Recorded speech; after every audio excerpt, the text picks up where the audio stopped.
What is up, YouTube? So I'm heading over to Planet Fitness now to go train some chest, biceps, and side delts. It's going to be a pretty long workout, but I'm fine with it. It's only 4 o'clock at the moment, so it's not too late. I got my pre-workout 90% drinking. I'm using the Abe pre-workout today. If you watch the videos from the beginning of my channel and beginning of my posting, this is the pre-workout that I really like to use at that time. And honestly, I don't know why I ever stopped using it. It's pretty darn good. It's well-rounded. It's got a good amount of stimulants, a good amount of pump, and a good amount of beta-alanine if you like that itch. I know there's other pros of beta-alanine. I think it has to do with like muscular endurance, but I really do enjoy the itch. I think it's helpful in terms of like getting up and going. Sometimes when it's time to work out, I am a little lazy, like I'm a little tired, and drinking the pre-workout, the caffeine definitely gets me going, but that beta-alanine itch makes me really want to rip myself off the couch and go. But yeah, that's it for the pre-workout talk, I guess you could say. But for chest today, my game plan is to obviously get into the gym, probably warm up for about 10 minutes on the treadmill. It is pretty cold in New Jersey right now. It's about 50 degrees, which again isn't the coldest it's ever been in February, but it's not as warm as I'd like to be to go work out. So I'm going to just do a little total body warm up on the treadmill, break a little bit of a sweat, but it's not going to be too intense of a cardio walk right now. It's only going to be probably done at a slight incline at about 3 speed.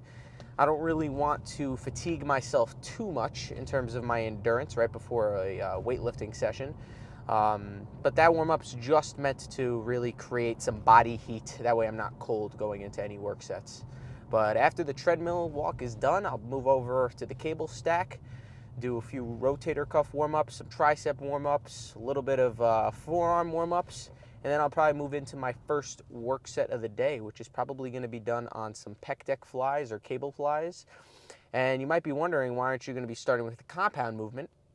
And that's because whenever I start off with a compound movement like incline Smith machine or incline dumbbell, I feel like my mind-muscle connection and overall just feel for the pump isn't as good when I just jump right into a compound. I've been really liking to do a bit of an isolation movement first, like some flies for chest or leg extensions for quads right before I move into the compound movement, which will be incline Smith machine for today.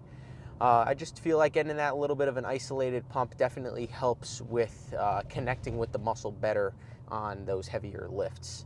So if you're having trouble connecting to those heavier lifts, definitely give some isolation movements. Definitely do some isolation movements before, and I guarantee you will feel it in the muscle you're trying to work a lot better when you're doing those compounds.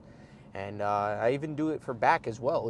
Before I move into some rack pulls, I like to do some assisted pull-ups or lat pull-downs.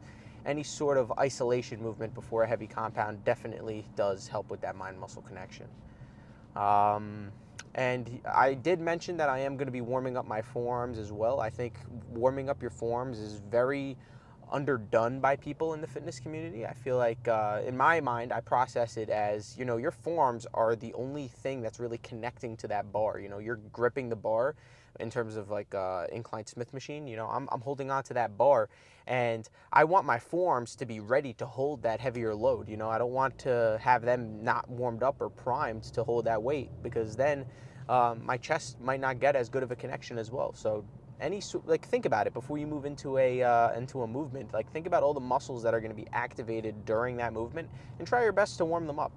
Now, you don't want to fatigue them before you go into those movements, but just get a little warm up, a little bit of an activation set in, and I guarantee the movement at hand will definitely feel a lot better. But I'm rolling up on the gym now, and I'm just going to finish off this pre-workout, listen to some Machiavelli motivation, get my head in the right spot, and then go slam some chest. So I will see you all inside the gym for the first work set of chest. Peace out. Alrighty, what is going on, everybody? So I'm starting off the chest portion of my chest and bicep workout with some incline Smith machine right here. Before moving into this, like I mentioned in the car, I did a couple sets of pec deck just to get my chest nice and pumped before moving into this heavy press. And that definitely felt really, really nice. I was able to get a great mind-muscle connection on all of the sets that I did here today. And I actually did 5 total sets on incline Smith machine. I did 3 sets with the rep ranges being 8 to 10. And then the last 2 sets, I upped the rep ranges to 12 to 15 reps per set. So as you saw from that first clip, that was the first sequence of like the rep range of 8 to 10. I believe I got exactly 8. And now this is the second sequence of reps. I believe I lowered the weight about 20 pounds here. So I think I have a plate, a 10 and a 5 on each side. And I'm just going for higher reps right now. And as you can see, I don't hit 10 to 15 reps with just this set right here. So to increase the volume, when I can't do any more, I'm just going to do a bit of a drop set. I'm only taking off the one plate that was on there. You don't need to drop too much. I feel like that's where a lot of people can go wrong with a drop set, where they drop the weight way too much, and that really drives the total volume of the set too high. So being that I got around 7 reps, I'm going to drop it to a weight where I know I can hit at least another 6 reps to push me right into that rep range that I want to be. Even if I can't get that full contraction of the muscle at the top and get that full rep, those partials are still contributing to some great growth, and I'm still pushing the chest as much as it physically can go, even when I can't get that full lockout. So definitely do some partials. They are a little bit risky, so make sure you know that you can rack the weight after. If you're using the Smith machine, you obviously have a bunch of pins to re-rack the weight on, but if you're using free weight, I'd highly recommend getting a spotter, or if you do feel comfortable kind of bringing the weight down to your hips and then eventually putting it to the floor. But after some incline Smith machine, I wrapped all 5 sets over there up, and now I'm moving over into this converging decline chest press right here. This machine feels absolutely awesome, and it's honestly one of those hidden gems that you'll find at a Planet Fitness. It's kind of like a flat press, but the way that the handles kind of press in is it almost kind of goes down as you press, so you're kind of working those lower pecs. And as I said in the beginning, it does converge, so you are getting a really nice inner pec squeeze as well. These felt super duper nice today. Being that I did 3 sets of 8 to 10 on Smith machine before, and then an additional 2 sets of about 12 to 15 reps, I wanted to go a bit higher volume on this machine today. And for the rest of the movements, as you'll see, I'm going to go a bit higher volume now to just do a little bit more reps since I got that heavy weight out of the way.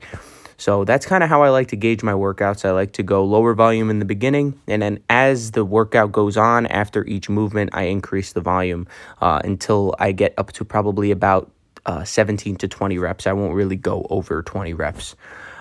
Typically right now, after those 2 presses, I'd want to move into more of like a pec deck fly, but unfortunately Planet Fitness was pretty damn packed today, so both pec deck machines they had were taken, so I'm doing these for flies today, just some single arm cable flies.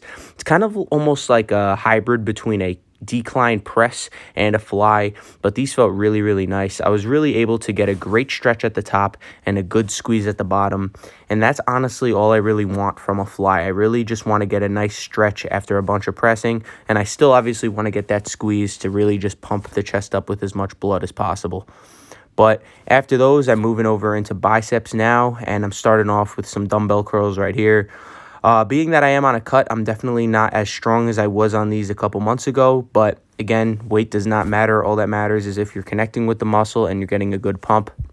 And these felt absolutely phenomenal today. I just got the 40s in each hand, and I believe I got a set of 12 right here. And these felt really, really nice. When I'm doing these dumbbell curls, I like to really try to rotate my palms, almost to have my pinkies face the ceiling. That way you really get that full curling effect and really work on getting that peak bicep contraction. These feel super duper nice. As you can see, I am using wraps on these, or they're not really wraps, they're more of the hook grips, and that felt really, really nice as well. When I'm trying to target a specific muscle, I don't want all those secondary muscles firing up as well and becoming sore, because if my form, and the reason why I'm using the wraps is to take tension off my forearms, and if my forearms are getting sore, I'm obviously not going to be able to give my biceps enough attention. So I like to try to take my forearms out of the equation to just put a lot more stress on the biceps. But after those dumbbell curls, I did about 3 sets over there, about 12 to 15 reps per set. Now I'm moving over into some preacher curls right here. and I did an additional 3 sets of 15 on this machine. These felt super duper nice, especially after a compound movement like dumbbell curls. Doing a more of a stretching kind of curl on the preacher curl just feels super duper nice after. I'm really able to get a good stretch at the bottom, being that my triceps are on that pad, and I'm able to get a really, really nice squeeze at the top. After the regular preacher curls, I'm moving over into more of a hammer curl preacher curl. As you can see, I'm not holding on to the recommended handles. I'm kind of holding in between there, and that's the perfect variation and perfect angle for that hammer curl to be done. And I honestly highly suggest everybody doing this. If you don't have a hammer curl preacher curl in your gym, definitely give these a shot. They definitely absolutely fry your brachialis. I hope you all enjoyed the workout. I'm sorry you're staring at a black screen right now, and I'll see you all tomorrow for some back, triceps, and hamstrings. Peace out, guys.